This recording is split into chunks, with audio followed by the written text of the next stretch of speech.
monde, j'espère que vous allez bien. Moi je suis super contente de vous retrouver aujourd'hui dans une nouvelle vidéo.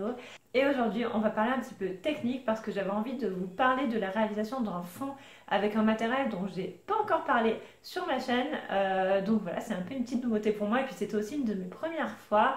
Donc voilà, ça me plaisait de partager ça avec vous et de vous montrer de quelle manière je procède, même si le procédé n'est pas encore parfait. Mais voilà, c'est juste pour vous montrer que on peut faire des choses assez sympas juste en essayant du matériel pour la première fois et voilà, sans forcément être hyper doué et hyper technique, et qu'on apprend petit à petit, puisque je vous montrerai, je pense, dans mes prochaines vidéos les autres fonds que je ferai avec ce matériel là pour vous montrer un peu mes progrès et mes nouvelles expérimentations. Le matériel en question, c'est l'aquarelle, donc pas les crayons aquarelle ni les Neocolor 2, mais vraiment l'aquarelle, donc sous forme de petite palette. Donc la palette que j'ai que cette palette là, mais j'espère et je pense en acquérir très rapidement. Donc c'est la palette de la marque Winsor & Newton, donc c'est une petite palette avec 12 couleurs. Donc la palette ouverte, elle se présente comme ceci, donc avec plusieurs couleurs. Donc là on a du jaune, orange, rouge, du rouge plus intense, on a deux bleus, deux verts, et après c'est des couleurs un petit peu marron plus terre et du blanc du coup. Donc voilà, cette palette est très sympa. Moi après je trouve qu'il me manque encore des couleurs, notamment tous les tons violets et roses, c'est des tons que j'aime beaucoup, vous le savez. Donc c'est pour ça que j'ai envie d'avoir d'autres couleurs, mais en tout cas cette petite palette est très sympa. Comme d'habitude, je vous mets le lien en barre d'infos du matériel pour que vous puissiez vous le procurer si ça vous intéresse. Et je vous mets aussi le lien du livre que je vais utiliser pour ce tuto. Avec cette aquarelle, j'ai aussi utilisé deux petits pinceaux. Donc c'est des pinceaux que j'avais achetés. Un, je pense, chez mon coloriste et un chez Action. Enfin, chez mon coloriste, dans une librairie en fait qui vend du matériel de coloriage. Donc il y en a un qui est assez gros et l'autre qui est beaucoup plus petit pour faire des surfaces beaucoup plus précises. C'est pour ça que j'ai utilisé deux pinceaux différents, mais c'est pas du tout une obligation. Et le livre que j'ai utilisé, c'est ce livre-là. Donc, en fait, c'est tout simplement que j'ai fait avec vous le fond, vous savez, du mandala que j'ai réalisé dans ma vidéo de dimanche. Donc, je l'ai fait devant la caméra pour vous montrer un petit peu ce que ça pouvait donner. Donc, c'est vraiment une expérimentation. J'avais envie de tester et le papier et de voir ce que l'aquarelle pouvait donner, parce que pour le moment, j'avais fait qu'un seul fond à l'aquarelle et j'avais pas trop aimé le rendu final. Donc, j'ai voulu essayer autre chose. Voilà, je me suis vraiment bien amusée, donc je vous laisse tout de suite avec la vidéo. Je vous montre pas le résultat tout de suite, comme ça vous laisse la surprise. Et puis moi je vous retrouve juste après. Me revoilà, donc du coup je vais vous expliquer un peu ce que je vais faire sur ce fond. Donc là mon mandala a été réalisé entièrement, vous l'avez vu dans ma vidéo précédente. Et donc sur ma petite palette j'ai choisi d'utiliser 3 couleurs. Alors je vous en montre 3, en réalité je vais en utiliser 4. Je vais utiliser du coup le jaune, l'orange et le rouge, et ainsi que le rouge qui est un petit peu plus foncé, qui est juste à droite de ce rouge là, parce que je trouvais que celui-ci n'était pas assez intense. J'ai aussi préparé un petit verre d'eau pour mouiller mes pinceaux, pour les nettoyer, pour mouiller mon papier. Et donc je vais commencer en fait par mouiller toute la surface que je veux colorier, parce que j'ai choisi de travailler l'aquarelle sur papier humide pour avoir un autre rendu que ce qu'on peut obtenir sur papier sec. Alors c'est plus difficile à travailler, mais on peut obtenir un résultat très joli. Vous savez, on peut déposer une goutte de couleur et puis elle va se diffuser d'elle-même, et tout ça, c'est ce que j'avais envie de faire. Donc ensuite, je vais tout simplement appliquer mes couleurs. Donc je commence par ma couleur la plus claire, donc par mon jaune, et je vais en fait prendre du pigment avec un pinceau bien mouillé et déposer ce pigment sur mon papier en posant juste des petites gouttes. Et vous voyez, j'essaye de en fait bouger mon coloriage pour faire un petit peu progresser mes gouttes de la manière dont elles le veulent, et on voit très bien que la couleur se diffuse sur le papier et va donner un rendu un petit peu original et pas forcément quelque chose que j'avais prévu, mais c'est ça que je trouve aussi sympa. Voilà, ça donne un rendu qui est finalement assez original en fait, et c'est vraiment quelque chose qu'on peut faire qu'avec de l'aquarelle en godet et pas forcément avec des crayons aquarelles. C'est pour ça que j'avais envie de travailler autrement. Donc ensuite, toujours pareil, je n'hésite pas à réhumidifier mon pinceau, à reprendre du pigment pour intensifier certaines zones et pour commencer à obtenir un petit dégradé, et voilà. Donc ensuite je vais réhumidifier mon papier, mon pinceau, et je vais prendre ma couleur orange. Donc on voit de suite qu'elle est beaucoup plus pigmentée. Et pour obtenir mon dégradé, je vais déposer du orange un petit peu sur mon jaune et puis un petit peu plus à l'extérieur pour voilà, aller petit à petit vers ma couleur foncée. Donc toujours pareil, j'humidifie bien mon pinceau, vous voyez, je bouge mon papier, j'essaie de faire des mélanges, voilà, j'expérimente en fait, hein. C'était la première fois que je faisais ça, donc je sais pas trop ce que ça va donner, mais on voit que ça commence déjà à prendre forme et qu'il y a la couleur qui est beaucoup plus claire à l'intérieur et qui commence à être de plus en plus foncée vers l'extérieur. Et en fait, ce que je vais faire ensuite, c'est que je vais tout simplement faire la même chose avec ma couleur rouge, donc ma couleur plus foncée, en réhumidifiant mon papier puis en déposant de la couleur. Et donc c'est là que je vais me rendre compte que mon pigment rouge n'est pas assez intense et que je vais choisir d'utiliser le rouge plus foncé. Mais en tout cas, la technique est la même. Et ensuite, vous allez voir que je vais retravailler avec chaque couleur petit à petit jusqu'à obtenir le résultat qui va me satisfaire totalement. Donc, je vais vous laisser avec la suite de la vidéo pour que vous puissiez voir la technique dans sa totalité. Puis, j'espère que ça va vous plaire.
vidéo est maintenant terminée, j'espère qu'elle vous a plu. Donc moi honnêtement j'ai beaucoup aimé réaliser ce fond, je ferai je pense très vite d'autres fonds à l'aquarelle. Après comme vous avez vu, il y a pas mal d'eau qui est utilisée, donc si le papier n'est pas adapté ou s'il y a des dessins en dos, il faut faire vraiment très attention à bien laisser sécher et surtout ne pas risquer que la couleur traverse. C'est le risque avec l'aquarelle de voir le dessin en fait qui est au dos un petit peu gâché si la couleur va transpercer. Donc voilà, il faut faire vraiment très attention quand vous utilisez l'aquarelle. Utilisez pas trop d'eau à la fois et puis surtout pensez à bien le sécher entre plusieurs couches. Moi je ne l'ai pas fait sur ce coloriage là parce que le papier est vraiment hyper épais et qu'en plus il n'y a pas de coloriage au dos, mais sinon c'est le risque que vous avez quand vous utilisez l'aquarelle. Donc pour le résultat final, le voilà, donc le mandala qui est réalisé entièrement avec, j'ai juste rajouté un petit cadre noir par rapport à ce que je vous ai montré en vidéo et donc le fond à l'aquarelle qui est là. Donc moi j'ai beaucoup aimé réaliser ce fond, j'avais vraiment envie de quelque chose qui était doux, qui était clair au centre et un tout petit peu plus foncé sur les côtés, mais tout en gardant les mêmes couleurs que le mandala parce que comme le mandala est très détaillé, j'avais pas envie de surcharger avec un fond très travaillé, d'où ce choix là. Donc moi j'aime plutôt bien le résultat, j'ai beaucoup aimé utiliser l'aquarelle. C'est pas facile à maîtriser parce que l'aquarelle je trouve que c'est une matière qui est un petit peu sauvage en fait, enfin pas sauvage mais elle fait sa vie propre en fait, voilà. C'est-à-dire que quand vous l'utilisez comme moi sur papier qui est déjà mouillé, quand vous posez votre goutte d'aquarelle comme vous l'avez vu, l'aquarelle en fait va se diffuser un petit peu comme elle le souhaite hein, et vous n'avez pas trop d'emprise sur ça et c'est ce qui peut donner des résultats très jolis mais qui est parfois un petit peu difficile à gérer. Donc moi j'ai vraiment beaucoup aimé réaliser ce fond, j'espère qu'il vous a plu. Après c'est sûr que c'est pas un fond extrêmement travaillé comme on peut le voir chez certains coloristes qui sont beaucoup plus expérimentés que moi avec l'aquarelle, mais voilà j'ai beaucoup aimé le réaliser et je vais progresser, m'entraîner et puis vous présenter au fur et à mesure des tutos un peu mieux, un peu plus détaillés, un peu plus complexes, en tout cas j'espère. Juste pour vous montrer le dos du papier, du coup on peut voir que là le mandala je l'ai réalisé au feutre à alcool. Évidemment les feutres à alcool ont traversé mais ça c'était sûr. Et encore qu'il y a des endroits où ça a presque pas traversé, le papier est vraiment excellent. Et par contre vous voyez que l'aquarelle n'a absolument pas traversé, il y a juste une petite tache ici. Mais en fait c'est pas que ça a traversé, c'est que c'est moi qui n'ai pas fait attention et qui ripé avec ma couleur. Mais sinon honnêtement super papier, il est à peine gondolé et voilà je me suis régalée et c'est vraiment un super papier pour faire des tests et pour apprendre à utiliser l'aquarelle je trouve. Voilà, du coup, j'espère que cette petite vidéo technique vous a plu. C'était aussi un test pour moi. Voilà, j'avais pas forcément prévu ce que j'allais faire. Et je trouve ça aussi sympa de vous montrer des premières fois, si on peut dire, avec un certain matériel. Bon, j'avais déjà fait un fond à l'aquarelle, mais pas du tout le même genre, sur un autre coloriage. Mais voilà, c'était le premier fond de ce genre que je faisais et j'avais envie de partager ça avec vous. Donc j'espère que ça vous a plu. N'hésitez pas à me dire en commentaire si vous avez aimé ou pas cette vidéo, si vous trouvez ça utile ou pas. Et surtout, si des vidéos à l'aquarelle dans le futur vous intéressent, avec une technique un petit peu améliorée, et puis du coup un peu moins d'expérimentation et un peu plus de technique. Voilà, tout simplement. Mais voilà, en tout cas, j'espère que ça vous a plu malgré tout. Et moi, j'ai bien aimé la tournée. Je trouve ça sympa aussi de partager avec vous des choses, des essais en fait, on va dire, même s'ils ne sont pas parfaitement réussis, on peut obtenir des résultats sympas sans forcément maîtriser un matériel parfaitement. Et c'est aussi ce que j'avais envie de vous partager. Donc voilà, comme d'habitude, n'hésitez pas à me laisser un petit like, un petit commentaire, et puis à vous abonner si vous passez par là et que la chaîne vous plaît. Moi, ça me fait toujours super plaisir. Et puis j'adore, vous le savez, vous lire et vous répondre. Voilà, j'aime beaucoup avoir vos avis, vos retours et puis échanger avec vous. C'est quelque chose qui m'intéresse beaucoup. Donc je vous remercie beaucoup d'avoir regardé cette vidéo. J'espère vraiment qu'elle vous a plu. Moi, je vous fais de très gros bisous et je vous dis à dimanche dans une nouvelle vidéo. Bye!